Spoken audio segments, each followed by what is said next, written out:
우리 한번 같이 해주시겠습니다. 무덤 앞에서 감사하는 믿음.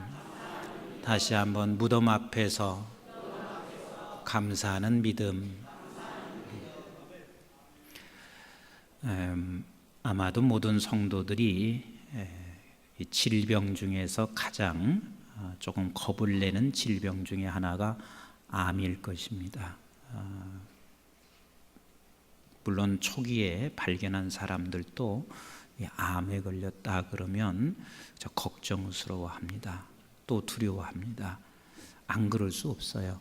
그런데 만약에 말기쯤 됐다 그러면 아예 절망에 빠지면서 이젠 못 고칠 병이 됐는가 보다 생각해서 많이 걱정들 하시고 그렇습니다. 사실 그 교회 안에서도 이제 암이 걸려서 목사님 기도해 주세요 그러면 저도 되게 마음이 아파요. 그냥 내가 하나님이라면 그냥 암을 그냥 확 다 제거시켜 주고 싶은 마음이 그렇게 있을 만큼 참 마음이 많이 아픕니다. 그래서 절대 여러분 암 걸리지 마세요. 아멘 안 하시는 분들은 걸리세요? 네. 절대 암 걸리지 마세요. 네. 그런데 육체적인 암보다 더 무서운 것이 있어요. 암이라는 게 왜 사람이 두려워하냐면 아직까지는 사망률이 암으로 인해서 죽는 사망률이 1위예요. 그렇기 때문에 사람들이 암에 대해서 걱정하고 있어요. 그런데 그거보다 더 무서운 암이 있어요. 그게 뭐냐면 영적 암이에요. 육체적인 암이 걸려서는 목사님 와서 기도해달라고 하시는 분들이 대부분 다 계신데, 그런데 지금까지 한 번도 목사님 큰일 났습니다. 내가 심각합니다. 영적 암이 걸렸습니다. 그러니 목사님 기도해 주세요. 이러신 분들은 아직도 한 사람도 없었어요. 근데 사실은 신앙인들에게는 육체적인 암도 걸리지 않아야 하지만 영적인 암은 더 무섭다는 사실을 놓치지 마셔야 돼요. 아이 목사님 무슨 영적인 암이 뭐가 있습니까? 조금 제가 설명을 드릴게요. 여러분 육체적인 암이라는 게 왜 걸리게 되냐면 이래서 걸리는 거예요. 모든 인간들은 매일 우리 안에서 육체 안에서 암세포가 계속해서 나고 있습니다. 그래서 적게는 300개, 많게는 800개가 암세포가 발생을 한다는 거예요. 우리 모든 사람은 다 그렇다는 거예요. 그런데도 우리가 암이 걸리지 않는 그 이유가 뭐냐면 우리 안에는 그 암세포를 잡아먹는 자연 살생세포가 T와 NK라고 하는 두 종류의 자연 살생세포가 있어서 이 자연 살생세포가 활성화되면서 우리 안에서 매일 300개에서 8,000개가 발생하고 있는 암세포를 나자마자 즉각 잡아먹는다는 거예요. 그래서 그걸 즉각 잡아먹기 때문에 암이 우리에게 발생하지 않고, 만약에 자연 살생세포가 활성화되지 아니하면 그때 이 암세포가 활성화되면서 우리 몸 안에 암이 걸린다 하는 이야기예요. 그러면 우리가 암이 걸리지 않으려면 자연 살생세포가 굉장히 활성화되어야 되는데 이 자연 살생세포가 활성화되지 않는 이유는 유전자, 이 자연 살생세포를 활성화시키는 유전자가 꺼졌대요. 나도 이건 모르지. 그냥 의학적으로 그렇다는 이야기예요. 그래서 이 자연 살생 세포를 활성화시키는 그 유전자가 꺼지게 되면 결국은 우리 몸 안에 있는 이 암세포를 잡지 못해서 사람들이 암의 질병이 걸린다는 게 암의 원인입니다. 그런데 영적인 암이 무엇이냐면 영적인 암은 염려예요. 뭐라고요? 염려가 영적인 암이에요. 그런데 우리는 한번 생각해 보세요. 이 세상에 살면서 염려는요, 분초마다 생깁니다. 분초마다 생겨요. 저는 사실 TV를 즐겨 보지도 않고 잘 보지는 않지만, 그런데 뉴스는 종종 봅니다. 근데 뉴스 여러분 30분을 뉴스 보면서 이 뉴스 보는 동안 감사가 많이 나와요? 염려가 많이 생겨요? 나는 뉴스 볼 때마다 다 염려거리예요. 전체 염려거리예요. 최근에는 국방을 지키고 있는 우리의 아들들이 국방에 가 있는데 뉴스마다 계속해서 윤일병 얘기가 나오는 것을 쳐다보면 그냥 나라도 걱정되고, 또 저 나가 있는 국방을 지키고 있는 아이들도 걱정되고, 저렇게 아이들이 또 저런 상태가 돼서 만약 군기가 약화되면 이 나라 어떻게 될까만 왜 이렇게 염려가 많은지, 하여튼 뉴스만 보면 염려거리예요. 그러면 뉴스 안 보면 내가 염려하지 않느냐? 아니에요. 모든 것 생각하면 다 염려거리밖에 없어요. 여러분들 집안에서 자식을 봐도 그렇고, 어떤 때는 남편을 봐도 그렇고, 아내를 봐도 그렇고, 그 무엇을 봐도 염려로 계속해서 분초마다 우리는 염려거리가 생기는데, 이 염려를 잡아먹는 것은 한 가지밖에 없어요. 그게 뭐냐면 감사가 염려를 잡아먹습니다. 따라서 합시다. 감사가 염려를 잡아먹는다. 이 감사가 염려를 잡아먹는 거예요. 감사가 염려를 잡아먹어요. 그러면 여러분들이 또 이렇게 질문하실 거예요. 목사님, 나도 그거 다 알고 있습니다. 내가 그런데 감사가 안 나와서 걱정이고, 그리고 감사가 거리가 없어서 내가 그러는 것이지, 감사거리 있어 보세요. 그러면 내가 왜 감사하지 않겠어요? 이렇게 말씀하실 거란 말이에요. 그런데 여러분, 감사라고 하는 것은 감사가 활성화될 수 있도록 불이 켜져 있어야 돼. 뭐가 켜져 있어야 돼요? 불이 켜져 있어야 돼요. 자연 살생 세포가 활성화될 수 있도록 어떤 유전자가 불이 켜져 있어야 하는 것처럼, 우리도 감사가 활성화될 수 있도록 불이 켜져 있지 아니하면 우리는 절대로 감사할 수 없게 되어 있습니다. 그래서 오늘 이 본문은 주님께서 그 불이 무엇인지를 가르쳐 주시고 있습니다. 자, 우리 주님께서 나사로의 집에 갔습니다. 근데 나사로의 집에 가셨는데 너무 늦게 가신 거예요. 늦게 가셔서 환영을 못 받으시는 거예요. 거기에 갔더니 결국은 나사로의 누이들도 역시 이미 죽었는데 오신들 무엇하나, 결국은 오신 주님에 대해서 반가이 맞이하지도 않습니다. 그런데다가 우리 주님께서는요, 막 울으세요. 눈물을 흘리시고 불쌍히 여기시고, 그리고 막 그냥 안타까워하시고 계십니다.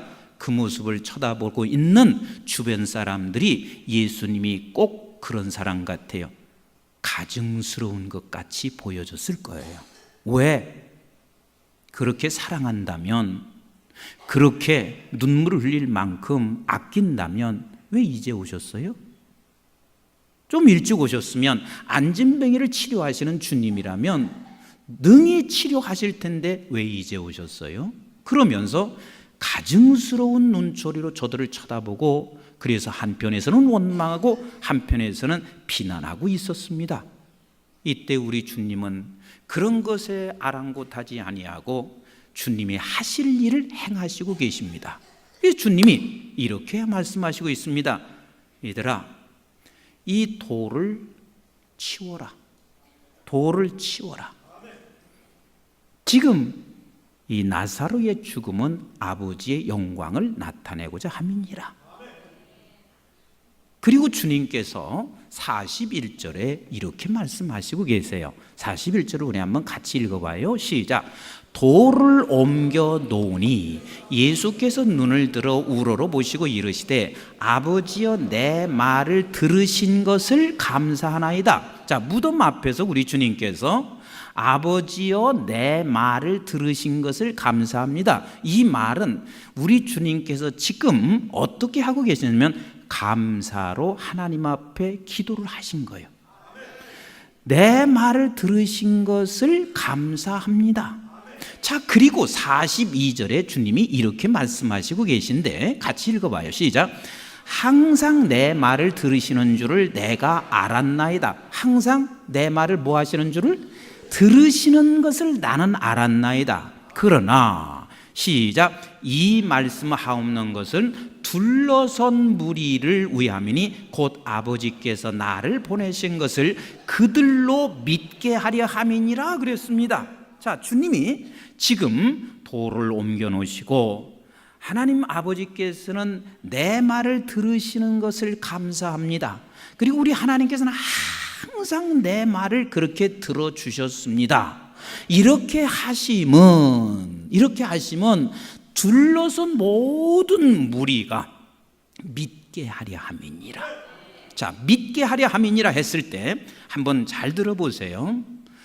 1번이 믿게 하겠나 2번이 믿게 하겠나를 한번 잘 들어보세요. 1번은 뭐냐면 주님이 오셔서 얘들아 돌 옮겨놔라. 아버지의 영광이 나사로의 죽음은 영광이란다. 그리고 나서 주님이 거기서 기도하시고 감사하시면서 내 말을 들으시는 하나님 감사합니다. 그리고 내 말을 항상 들으시는 하나님. 그리고 난 후에 나사로야 일어나 나오라 이렇게 했습니다. 그랬더니 나사로가 거기서 이제 뚜벅뚜벅 나오는데 여기다 수건 그냥 그 수위 거친 것을 그냥 거치고 나오고 있습니다. 이게 1번이요. 그 다음에 2번은 뭐냐면 예수님께서 막 비난도 하고 원망도 하고 그리고 가증스럽게 보고 있는 저 무리들을 바라보면서 예수님이 돌 치우라고 할 것도 없어요. 이렇게 말씀하시고 있습니다. 나사로야 일어나서 걸어 나와라. 막 그랬어요. 그랬더니 돌이 휑 하고 놀러갔습니다. 그러면 그렇게 주님 하실 수 있어요, 없어요? 있으세요, 없으세요? 얼마든지 하실 수 있어요. 돌이 휑 하고 넘어가는데 와, 막 돌이 근데 돌이 떨어지는 그 순간에 다시 그 무덤을 딱 보니까 나사로가 걸어서 나오는데 뭐 수건 같은 것도 벌써 없어졌어요. 화려한 옷을 딱 입고 그리고 나사로가 나오고 있습니다. 자, 이게 2번이요. 1번이 무리 중에서 있는 사람들에게 믿음을 더 갖게 할까요? 2번이 더 갖게 할까요? 왜 대답 안 하세요? 1번이 멋있어요? 2번이 멋있어요? 1번이 능력 있는 것 같아요? 2번이 능력 있는 것 같아요? 2번이 훨씬 능력 있잖아요. 훨씬 능력 있잖아요. 그런데 우리 주님께서 2번의 방법을 선택하지 않으셨어요. 왜? 주님은 2번의 방법을 쓰실 때가 가끔 있었어요. 일어나! 하면 일어났어요. 안진병에 일어나! 그래서 일으키시는 주님이시란 말이에요. 근데 2번의 방법을 쓰지 아니하시고 1번의 방법을 쓰시면서 이 둘러서 있는 모든 무리가 믿음을 갖게 하려 함이니라. 다시 말하면 우리 주님께서 부활하여 구원받은 백성들에게 예수 그리스도께서 모델로 보여주시면서 주님이 아버지와 나와의 관계, 우리 아버지가 계시고 그 아버지는 내 말을 들으시고 언제나 그래서 나는 감사하고 이것을 우리 모든 백성들에게 그들뿐만 아니라 지금 살고 있는 저와 여러분들에게도 이것을 보여주기를 원하신 우리 주님이시라 그 말입니다. 아멘이신가요? 그래서 우리는 알아야 할 일이 무엇이냐면 우리는 감사가 활성화가 돼야 우리는 무엇을 잡아먹을 수 있어요? 무엇을 잡아먹을 수 있어요? 염려를 잡아먹을 수가 있는데 감사가 활성화되는 것은 다른 곳으로 활성화가 되는 것이 아니라 우리 하나님과 나의 관계가 불이 켜져 있으면 하나님과 나와의 관계가 불이 켜져 있으면 이것이 바로 믿음이란 말이요. 이것이 믿음이 불이 켜져 있으면 그때 우리는 감사할 수 있는 사람이 되는 것이란 말이에요. 여러분 감사와 염려는 공통점이 있고 다른 점이 있습니다. 차이점이 있어요. 감사와 염려의 공통점이 무엇일까요? 공통점.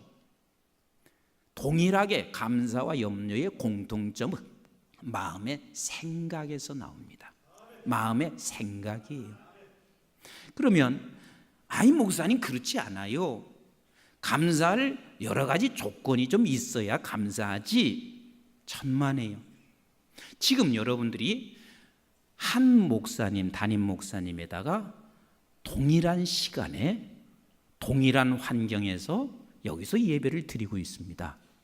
그런데 어떤 사람은 지금 동일한 시간, 동일한 장소, 동일한 교회에 동일한 담임 목사님 밑에서 예배를 드리고 있는데 여러분들 중에는 감사하시는 분이 있고 불평하고 원망하고 근심하고 염려하는 사람이 이 중에도 있을 수가 있단 말이에요. 그러면 환경의 문제가 아니라는 것을 여러분들이 여기서 증명할 수 있는 거란 말이에요. 그래서 똑같은 환경과 똑같은 조건 속에서도 어떤 사람은 감사하고 어떤 사람은 그 환경 속에서 염려가 끊어지지 않습니다. 왜 그렇지요? 마음의 생각 때문에 그렇습니다. 제가 예전에도 한번 말씀드린 적이 있었어요. 우리 교회 은퇴 장로님 한 분이 저한테 그런 얘기 하셨어요. 목사님, 나는 어린 시절에 내 소원이 한 가지 있으면 내 평생 자전거 한 대만 소유하고 살았으면 좋겠다. 이것이 당신의 소원이었대요. 근데 목사님, 내가 지금 우리 집에는 자동차가 2대가 있습니다. 자동차가 2대가 있습니다. 그러면 자전거 한 대만을 내가 타고 다니는 게 소원했으면 지금 자동차 2대면 지금 어떻게 살아야 돼요? 예? 맨날 노래하고 찬송하고 감사하고 춤추면서 살아야 된단 말이에요. 근데 그래요? 그렇지 않을까요? 안 그래요. 안 그래요. 여러분들이 과거를 한번 생각해 보면 과거에 내가 이것만 가지고 있으면 진짜 뛰면서 내가 살겠다 그랬는데 그걸 가지고 있는데 그렇게 됐어요? 안 됐어요? 안 돼요. 안 돼요. 이 감사와 염려라는 것은 환경과 조건에 있지 않다는 사실을 우리가 경험으로 알고 있어요. 결국은 이 감사와 염려의 공통점은 뭐냐면 생각이에요. 마음의 생각이란 말이에요. 그런데 차이점이 있습니다. 다른 점이 있습니다. 그 다른 점이 뭐냐면 염려는 생각이 부정적 생각이에요. 그리고 감사는 생각이 긍정적인 생각이에요. 이게 다른 점이에요. 염려는 생각이 뭐라고요? 부정적인 생각이요. 감사는 생각이 뭐라고요? 긍정적인 생각이요. 그래서 저는 사실 교회 안에서 긍정적인 생각과 부정적인 생각을 성경적으로 바로 알고 말할 때는 너무 감사해요. 그런데 이것이 세상 사람들도 긍정적인 사고에 대해서 얘기를 해요, 안 해요? 합니다. 그래서 긍정적 사고 가져라, 긍정적 사고 가져라, 그런 이야기를 세상 사람들도 하고 긍정적인 사고를 가져야 잘 된다, 그런 얘기도 하고, 그리고 또 교회 안에서도 그대로 세상에서 말하고 있는 긍정적인 생각, 사고를 가져라, 그렇게 말을 하고 있는데 부정적인 생각과 긍정적인 생각과 성경은 무엇으로 답해주고 있는 줄 아세요? 부정적인 생각이라고 하는 것은 내가 지금까지 받은 것도 없고 주는 분이 없는 거예요. 이게 부정적인 생각이에요. 그래서 염려를 하는 사람은 뭐냐면 나는 지금까지 받은 것도 없고 주는 분도 없는 거예요. 주는 분도 없고 그래서 나는 받은 것도 없는 거예요. 그러나 기독교인이 긍정적인 생각을 하는 사람은 뭐냐면 지금까지도 내가 받았고 계속해서 나에게 주시는 분이 계신 거예요. 이게 바로 긍정적인 생각이란 말이에요. 믿음의 사람이, 그리고 기독교인의 긍정적인 생각은 그냥 잘 돼 이런 것이 아니라 나는 지금까지도 받아왔고 그리고 나에게 계속해서 주시는 분이 있는 거예요. 지금까지도 내 말을 들어오셨고 앞으로도 계속해서 내 말을 항상 들으시는 그 아버지가 계신 거예요. 그분이 하나님이시고 또 그분은 나를 죽기까지 당신을 내 몸을 내드릴 때까지 사랑하신 우리 아버지시고 그 하나님이시기 때문에 앞으로도 지금도 영원토록 그분께서는 나에게 주시는 분이시라는 사실, 이것을 생각하고 믿는 게 바로 성경에서 말하는 긍정적인 생각이란 말이에요. 그래서 우리는 내가 감사가 환경과 조건이 아니라 우리 주시는 그 아버지, 그 크신 아버지, 온전하신 아버지, 전능하신 아버지, 그분이 나를 당신까지 내주실 만큼 사랑하신 아버지, 그분과 내가 관계하고 있다면, 그분을 내가 바라보고 있다면, 그분이 나의 아버지라고 부른다면 그것이 곧 내가 감사를 활성화시킬 수 있는 그 불이란 말이에요. 활성화시킬 수 있는 불. 그래서 이 활성화시킬 수 있는 불이 내게 있음으로 말미암아 어떤 상황 속에서도 내가 감사하는 거요. 그 감사할 때 무엇을 잡아먹어요? 염려를 잡아먹는단 말이에요. 염려를 잡아먹어요. 우리가 너무 잘 알고 있는 말씀이지만 민수기 13장에 보면은 모세가 각 지파에서 한 사람씩 수령을 부릅니다. 누구를 불렀어요?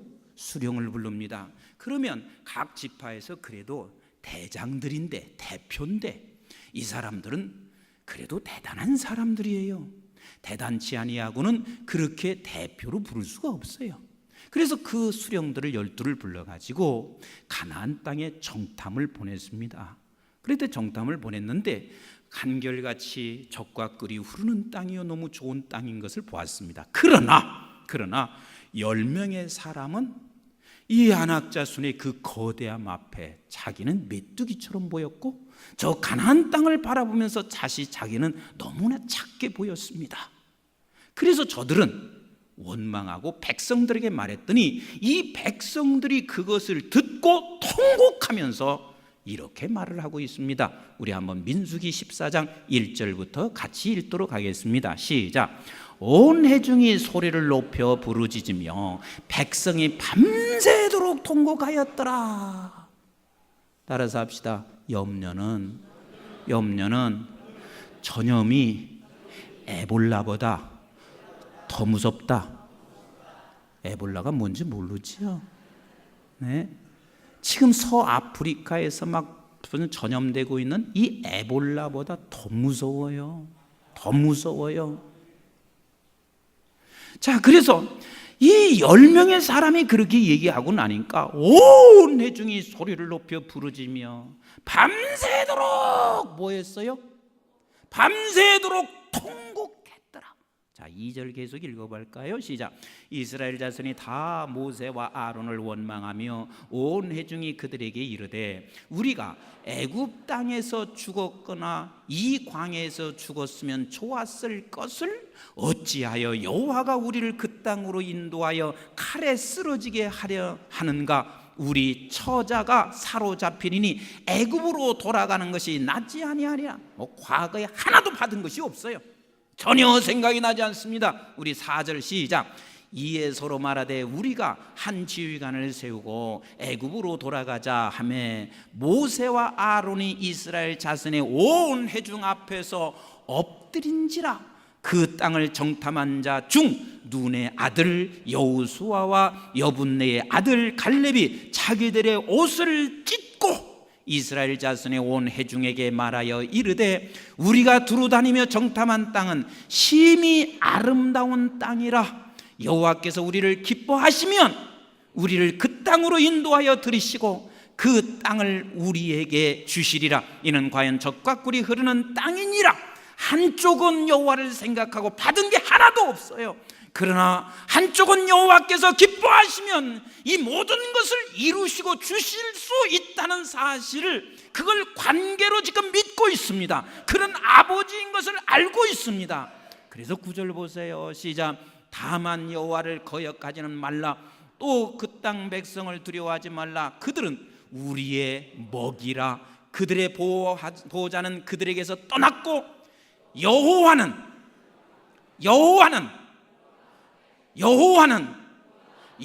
우리와 함께 하시느니라. 그들을 두려워하지 말라 하나. 온 회중이 그들을 돌로 치려 하는데, 뭘로 쳐요? 돌로 치려 하는데, 그때 여호와의 영광이 회막에서 이스라엘 모든 자손에게 나타내시느니라. 아멘이신가요? 지금 여호수아와 갈렙은 모두가 다 지금 원망하고 불평하고 염려하면서 원망하고 있는 그 순간에도, 돌에 맞아 죽어가면서도, 돌을 지금 던지고 있는 그 순간에도 그는 주시는 하나님을 보았습니다. 들으시는 아버지를 보았습니다. 항상 함께 하시는 아버지를 보았습니다. 그랬더니 그에게는 힘이 있습니다. 소망이 있습니다. 감사가 결국은 염려를 다 잡아먹어버리고 있는 거예요. 사랑하는 성도 여러분,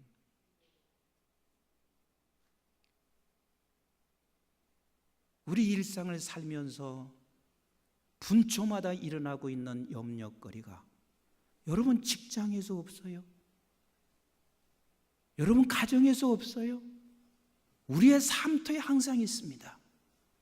그런데 내 말을 들으시는 아버지, 항상 들으시는 아버지, 이 믿음이 불이 켜져 있어야 돼.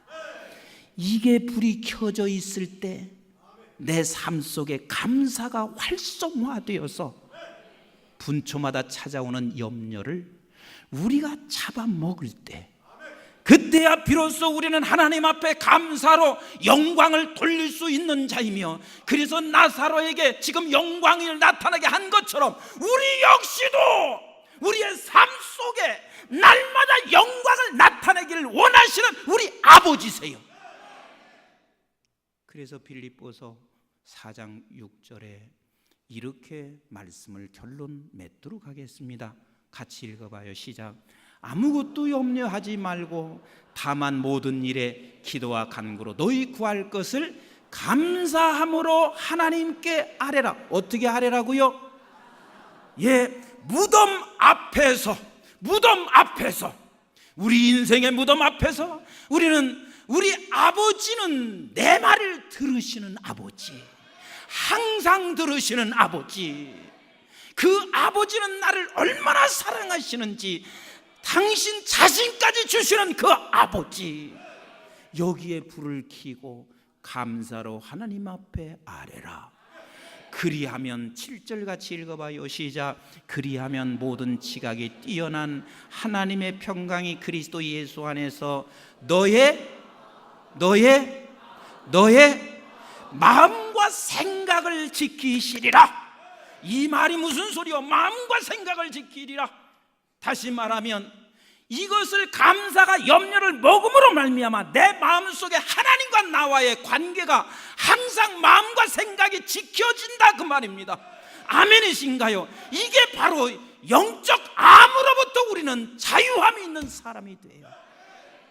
사랑하는 성도 여러분, 무덤